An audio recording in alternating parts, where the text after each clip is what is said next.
Welcome back to a collection of main things.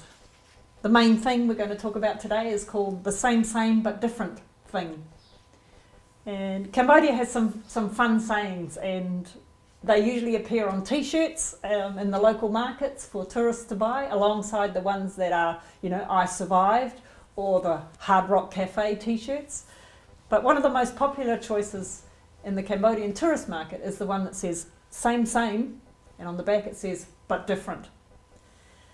And this comes from a 2009 film that was released, and it was called Same but Different. And it's set in Cambodia, and it's based on a true story of a Cambodian young woman and a German young man. And the film follows them. He falls in love with this young girl in a Phnom Penh nightclub, and he falls in love with her, and he chooses this love even though it turns out that she is HIV positive. And it seems she has lived the life of a prostitute. And the title of the film highlights the differences in culture and deeply held beliefs. They are same but different. And I have seen and encountered same but different at play many times in my interactions with people from a different culture to mine. That's not just Cambodian culture and New Zealand culture, but it's also rural culture versus urban culture. It's an older generation versus a younger generation, and the cultural differences there. It's the rich culture and a poor culture. It's male and female. There's a lot of differences. We are same but different. None of those cultures are right or wrong. They're just different. Same but different. We're all deeply loved to the same level in God's eyes. So in that sense, we're same. But He deliberately made us all different. Same but different is in the Bible too. And it's highlighted in the accounts of Jesus, where He healed 3 different blind men 3 different ways. And I think Jesus went deliberately out of His way to make sure that every miracle that He performed was different, so that we wouldn't think, I've found the formula. If I do this and this and this, the outcome will be that. Let's just look at the 3 accounts and look for what's same and look for what's different. The first one is in Mark chapter 10, and it's a blind man. His name is Bartimaeus, and he was a beggar who was sitting by the road. Bartimaeus initiated the contact with Jesus. He showed passion and desperation, and he called out to Jesus as he was passing by, even though the people around him said, "Shut up, be quiet, don't make a scene." Bartimaeus just turned the volume up. He was proactive, and he wouldn't be put off.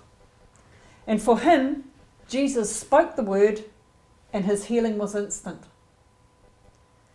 The second man was a blind man who was lying at the pool called Bethesda. This man was not proactive. He was brought to Jesus by others, and the others implored Jesus to heal him. And this process was a 2-part process. Jesus spat in his eyes for partial healing, and then He laid His hands on his eyes for full healing. The result was total healing. The third man is a man who was born blind, and this is in John chapter 9. Jesus saw this man as he was passing by, and He turned to His disciples. Jesus turned to His disciples, and He said to them, "I am the light of the world." And then Jesus proceeded to bring this blind man from darkness to light. So there's 3 different people here. All of them blind, same. All of them totally healed, same. But the difference was the process and what Jesus did in each of their lives. The healing tools that Jesus used, they consisted of spitting, of touching, of praying, and of just saying words. All 3 men had the same problem, blindness, and the same result, full healing, but a different process. We often want to use yesterday's guidance for today's issue. If the issue is similar or the same, We want to take what happened there, put it here, and make it work. But actually, if we're going to follow God, we need today's guidance for today's issue. And a great example of this is found in Exodus chapter 14. And it tells the story of the Israelites' exodus from Egypt. And in this story, there are some things that are the same, but there are things different. And at one point, God told the people, don't fight. And later on, many years later, in a similar situation, God says to them, fight. So it was don't fight and fight. Under God's instructions, the Israelites have come out from Egypt, and He has led them to a camp in a strategically weak position, which could make it so easy for the Egyptians to totally wipe them out. God gave very specific instructions to Moses about where He wanted them to camp. And if you read in Exodus 14 verse 2, He says to Moses, turn back and camp before Piharoth between Migdol and the sea. You shall camp in front of Baal Zephon, opposite it by the sea. Those are very specific instructions. In there are the words turn back, camp before, between, in front of, opposite, and by. God was giving them, effectively, God was dropping a pin. And He said to them, this is where I want you, exactly on this pin. They were in a massive learning experience of trusting God for their safety and ultimately their lives, despite circumstances that pointed towards this being a fatal move, a bad decision that would result in them all being wiped out. So from verse 3 to verse 10 in that chapter, God sets Pharaoh up to fail badly. And in verses 11 and 12, even just seeing that, the Israelites, they resort to sarcasm and they revolted against Moses and against God's leadership. And Moses responded with confidence that God would do what He said He would do, which was to lead His people out of Egypt to the promised land. And then Moses told the people in verse 14, don't fight. God will fight for you. And that's exactly what happened. God fought the battle for His people, and as a result, they saw that God was on their side and Moses was God's man. Most of the next chapter, Exodus 15, is a song of worship to God, which retold for the people how they experienced God fighting for them. 40 years later, they're in the same situation. They are looking at a body of water. They need to cross it. It's same, but it's different. The things that are the same, they are still on their journey to the promised land. The Israelite nation is camped in front of a body of water, needing a miracle to get over the other side. Another thing that's the same, God uses this crossing to cement in the minds of His people that He is with them and He is with their leader. Another thing, God has a leader that He has chosen, and He passes instructions through that leader for the people. All of this is the same. Lastly, God used a sacred symbol. For Moses, God used his staff, and He told Moses, hold your staff out over the water. For Joshua, it was the Ark of the Covenant, and that was the symbol that went ahead of them into the water to lead the way. See, there's a lot of things that are the same, but it's different.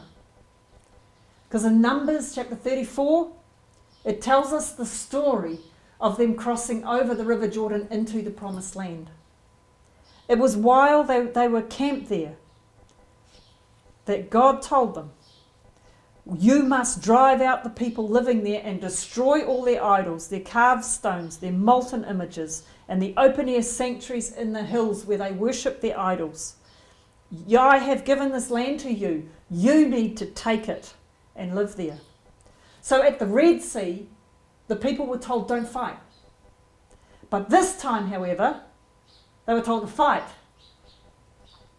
For them to recycle what God had said at the Red Sea and think, this is the same, we'll just use what happened there, here, would have gone horribly bad, horribly wrong. 40 years earlier, God said, don't fight, I will fight for you. And this time he says to them, fight, destroy the idols and take the land. So look at these two options together. At the Red Sea, they were told, don't fight. If they had decided, we will fight, and they turned around and tried to attack the Egyptians, it would have gone badly. The Egyptians were armed, they were on dry land, and they were strong and powerful. They would have been, the Israelites would have been completely annihilated. In the same way, after crossing the Jordan River, when God said, fight, for them to not fight and do the same thing as before would have been equally disastrous. They would have blended in with the local people. They would have adopted their pagan practices. They would have lost their relationship and their privileged position as God's people. The situation was same, but God wanted things done a different way. There's an example of Moses in the wilderness. It's same, but different. At one point, God said to Moses, hit the rock. In a similar situation, God says, don't hit the rock. Hit and don't hit. Fight and don't fight. There's an urgent need for the people for water. They are complaining. Moses' leadership is being challenged. And God gives Moses instructions that involve his staff and the rock. Same. Two situations, same, but it's different. The second situation, Moses was desperate here. He was like a preacher without a sermon on a Saturday night. There was no water and the people blamed him. Leadership for this massive group of refugees was not easy at the best of times. They are in the desert and there's nothing to drink. It was unbearable. Miriam had recently died. Moses was facing an angry crowd with only Aaron to support him. And he needed a word from God, a solution. He knew that he couldn't take what was done last time and make it work this time. This might be same, but it's different. And God said to him, take the staff and speak to the rock. Because then the community and your livestock, they will have water to drink. And they will know, Moses, that I am their God and you are my leader. You're the man. But Moses was mad. He was frustrated. He was panicking. He was stressed. And he struck the rock. When God said don't hit it, he hit it. Because it worked so well last time, and he struck it this time. Because the people's rebellion sort of pushed him.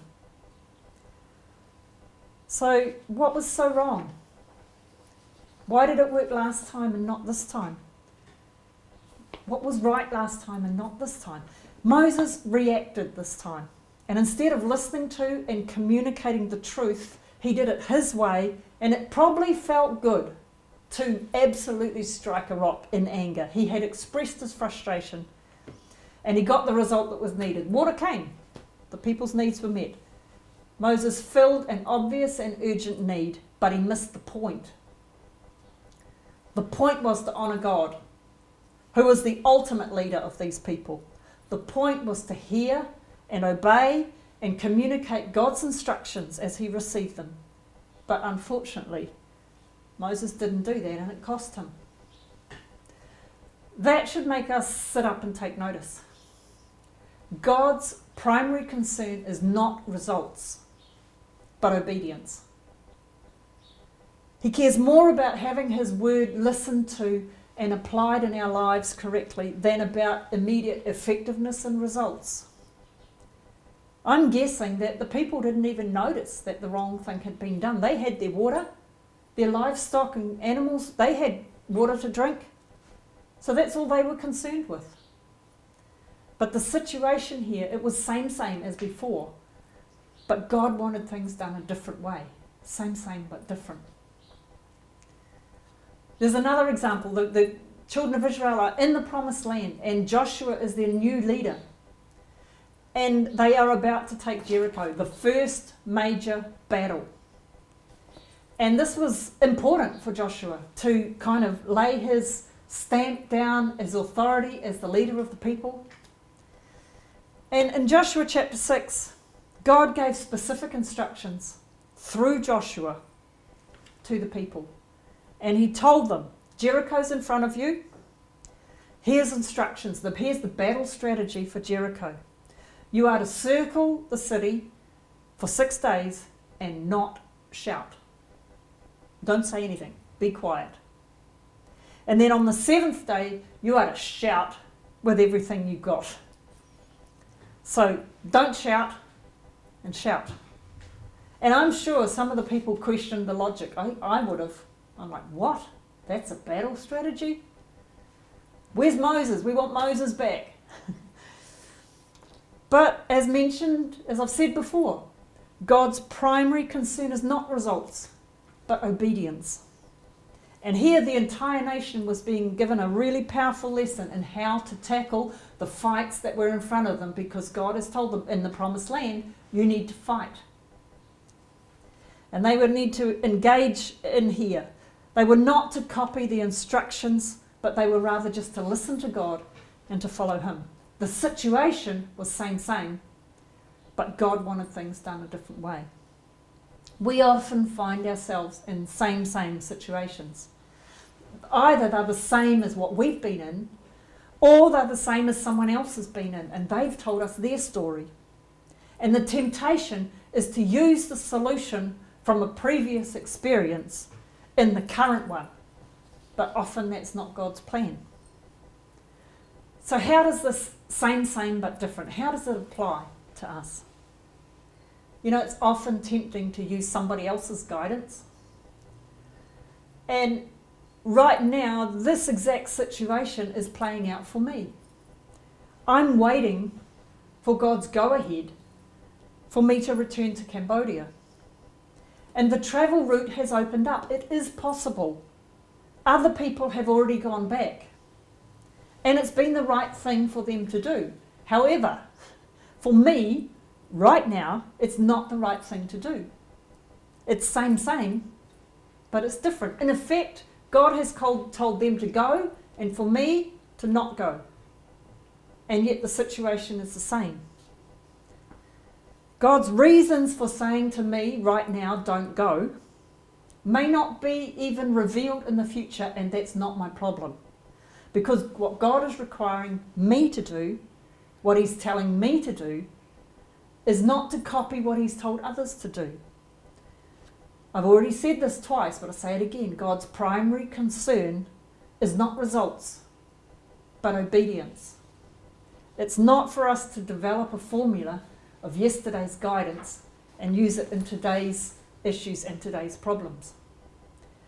And I don't know what is the thing that's in front of you.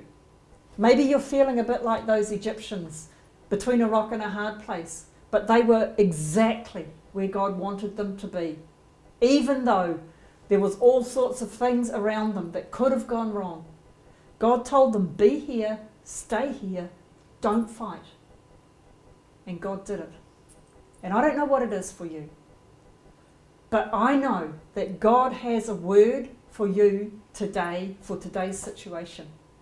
We don't need to recycle yesterday's guidance for today's problem. It might look same, but it's different. Let's engage with God. Hear what he has to say to me today for this thing that's in front of me. And then remember that it's not results that God's after. It's obedience. So God is speaking to me. What's he saying to you?